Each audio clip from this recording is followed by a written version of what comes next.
This video is going to show you Solo Master Nightfall getting Platinum rank on the Disgraced this week on a Arc 3.0 Titan. This video is going to show you how to farm this Nightfall on Master. The reason for that is because it's double Vanguard points. So you can prestige your Vanguard rank crazy. Okay, you get crazy amount of rep. So I was able to prestige twice today just because of farming with the Nightfalls and stuff. You can farm on the Adepts, they're auto match made, right, they're pretty fast. You can farm on Legend with a team or solo. If you're under like 1590 or 1580s, maybe farm on Legend if you're solo, but if you're 1590s, I would say at least start to do the Masters. They're not too difficult as long as you've got a decent loadout. So I'm using Heart of Inmost like Thundercrash with Storm Grenades, so you can see how crazy that is. This particular day, by the way, there was no modifiers enhancing my abilities. That just goes to show how good this setup is. Now, when Lightning Strikes comes, because the daily modifier right now is the Enfilade. The day before this, the reset before this, was Cosmic Superconductor. So guess what? Tonight, or well, whatever time zone you are, you're going to get Lightning Strikes, and it's going to be the best farm in the game. Like, literally. So, just make sure if you're not playing it today, the next reset after this, then you want to be, as I say, at least having to go farm it with Lightning Strikes, because you better spam all your abilities. So it's hard for me to do precise commentary on this because everything's just going so fast with abilities, but the basis of everything is to get key priority damage on the champs. Lead with a Storm Grenade, so throw a Storm, then do a Thruster Dodge to get that enhanced grenade damage, and then prime with your barrier weapon. Now I'm using Anti-Barrier Scout, a fusion rifle called Delicate Tomb, which is actually very good. It's a very good arc fusion. Not only that, arc burns on, so I wanted to see how this would perform in an arc burn Nightfall, and I can honestly say it's pretty decent. Like, really decent. You'll see the damage it puts out, and as I say, it's going to synergize with Arc 3.0 because of ionic traces. So I think it's really good, this fusion, as I say.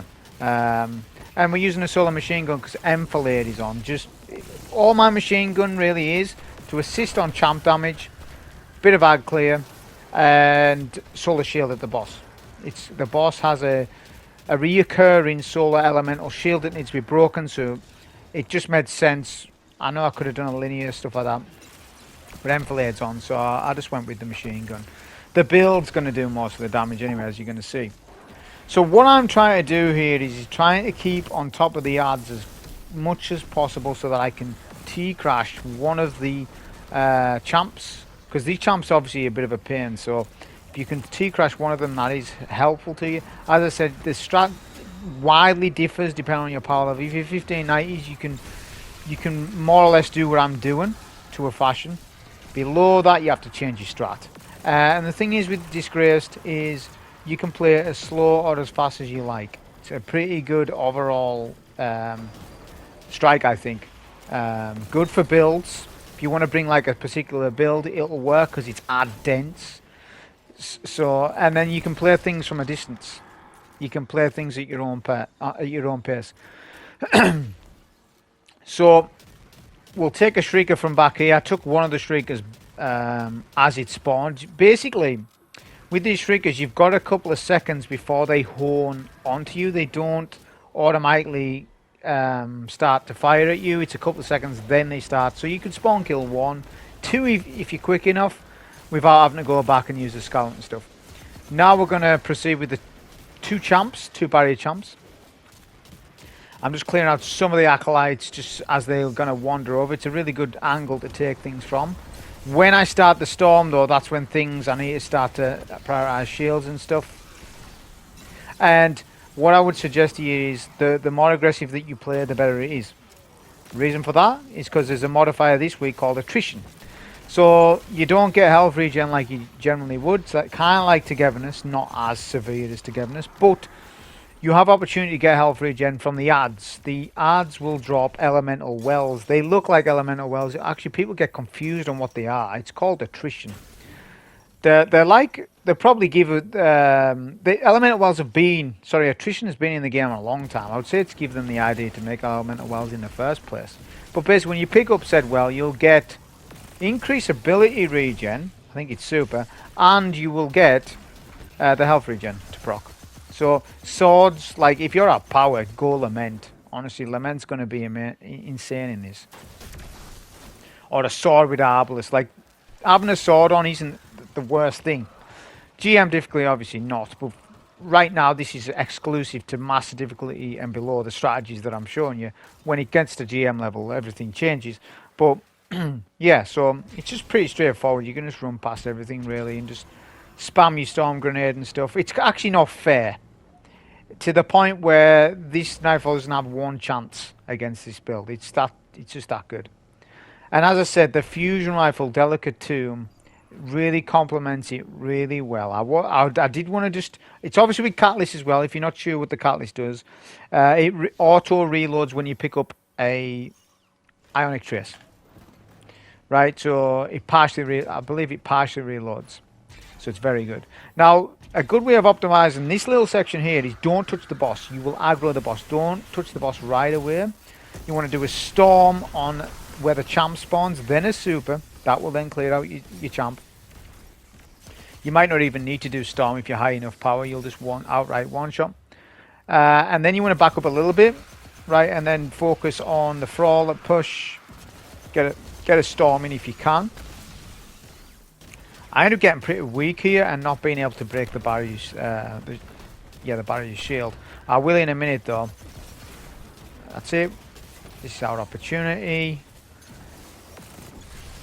I'll use a bit of the fusion. Got immense range. I would honestly say this fusion's kind of like an Arc Telesto in a sense. It hasn't got obviously detonators and stuff, but like if you wanted a good arc fusion, then this is your go-to, arc fusion wise. And there's not a lot of good legendary arc fusions that comes to mind either. When you think about it, there's not a lot. There's a Last Wish one, Tachyon Force or something it's called, can't mind. But there's not a lot. Like when you think about it, like all of the arc fusions are like high impact precision frames, stuff like that. So there's not, as I say, a lot of options arc fusion wise. So this is instantly an option for you. It just means it takes up your exotic slot. But I don't see a problem with that because it's a linear fusion meta. Right? So it's actually at times not worth to run an exotic heavy. Right? Just run a legendary linear. So your exotic slot's going to be 3 up if you're playing strictly to the meta. Unless you're running like Galley and stuff, that's fair enough. But for the most part, you're going to run a legendary linear. So your exotic slot's spared up. And I don't see a problem in running this on like a Arc Warlock. I think Arc Warlock it would shine as well. Hunter, I mean, not so much, I don't think. I wouldn't really use it on a Hunter as much. Not that you couldn't, but I really think it gels well on a Titan with ability spam. Hunter's not as much ability spam. It's the dodge melee sure, but there's not. There is grenade build on it with the skip and stuff, but as I said, I think it gels well with like a grenade setup on the Warlock and the Titan. This champion here, I'm just taking it easy, right? I'm showing you a little place for GM where the champ cannot hit you, but you can hit the champ. And any curse Frawl won't push you because I'm on an elevated position on that rock thing, right? So it's an easy way of taking that barrier, the worst barrier in the entire thing, a nightmare to sort of take out at times. Then you come up to this little top here. Now if you can get 2 shield breaks, fantastic, because the storm will then chain and you'll do a lot of damage to both champs like so. And that's pretty much that. We'll thruster for our next abilities. We want all our abilities up as we start damage. We're going to break shield first. We actually have shield break high energy fire combo on with a couple of elemental stuff on as well to get... My build was at the start of the video, right? But we used our super wear, didn't do a good job of that, but that's alright. There's 2 main waves of Frawl on this first section. Right, now just be careful not to be caught out by that. But your main goal, your primary DPS if you're doing it is to sort of break shield, storm, like that. Use a bit of fusion rifle ammo if you want. Just bear in mind this boss melts on arc burn, even if you're at power. This boss just really does destroy you, so just be careful of that. We're still on this phase 1, I would consider, or like, your pseudo phase 1. Then I'm going to fight from here. This is a real good place to fight from. Alright, it's just really good, you'll see in a minute. Now I want a super, so just pay attention to my super bar. I've got Ashes to Assets on, which gels really well with the grades. Look at that, I've just about got my super. I just used it before. I've just got it back now. So, and you can spawn kill the knight that spawns in the window there, easy. Clear all ads. Then we need to get into damage right away to not give the boss any chance at doing much damage to us all. Bit of fusion, bit of super, dodge out the way. The first dodge is so good for getting out the smoke. The boss has sort of fell off ledge. Never seen that before. Now we'll go back to the window and then we'll do some spawn killing with nades again. You'll also get an unstoppable champ. You saw before how I dealt with the unstoppable champ with no unstoppable. You don't need unstoppable in this strike. Maybe GM at a push you might, but even then you don't if you run certain builds. So you can, as I say, get away with just storm grenading. Bit of fusion, bit of that. There'll be some champs spawning. Well, there'll be one champ and an ogre spawn at the bottom. I'll get a storm grenade down there. And now I'll get on this middle bridge. Reason for that is I'll sort of multitask clear the thrall as they come up whilst doing my nades. Right, so I'm pay attention to my nades constantly, throw one down.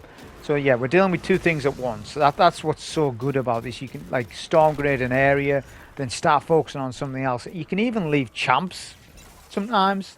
Kind of crazy. You can storm grenade a champ if he's half HP. Go elsewhere, go and get a drink, come back, champ's dead. It's quite crazy. Missed out a storm there, it's unfortunate. Going to use a bit of machine gun because we've got plenty. Boss will spawn behind us, get ready for spawn. Fell off map. Fell off the bridge. Break shield. Storm grenade.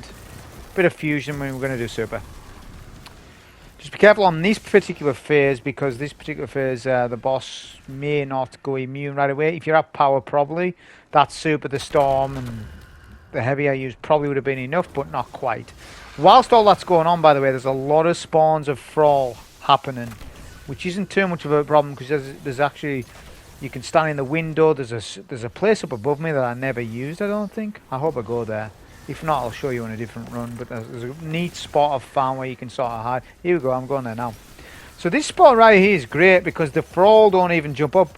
It's fantastic. And the boss won't really push you so much. So you can sort of break shield, storm, and it's really good. It just speeds up the entire phase, meaning you don't have to be worrying about thrall hitting you in the back and stuff. Boss is immune. I'll get another storm down there as the ad spawning. So here's what you've got to think about as well. When you're jolting the boss, if you start shooting the boss with any weapon, it's going to jolt enemies around the boss, the thrall and stuff. So if you're quick enough, maybe a bit better than what I was, get that boss jolted on that final phase and sort of hammer the boss with a machine gun or something. And as I said, it'll clear all the thrall surrounding the boss. But you've got to be quick about it, alright? Because they're thrall spawning quick. But what I'm going to do now is go back to my multitask. So I'll even try and get some ionic traces. I'll use my thruster and stuff, and I'll just sort of take out the thrall from this bridge whilst nading down there every once in a while. I recommend that you do clear out all the Arc Knights. I don't even think I did, but make sure you do if you're, as I say, a lower power level than me. I'm basically at power, so it's not going to be as much as a problem for me to sort of be super efficient with it.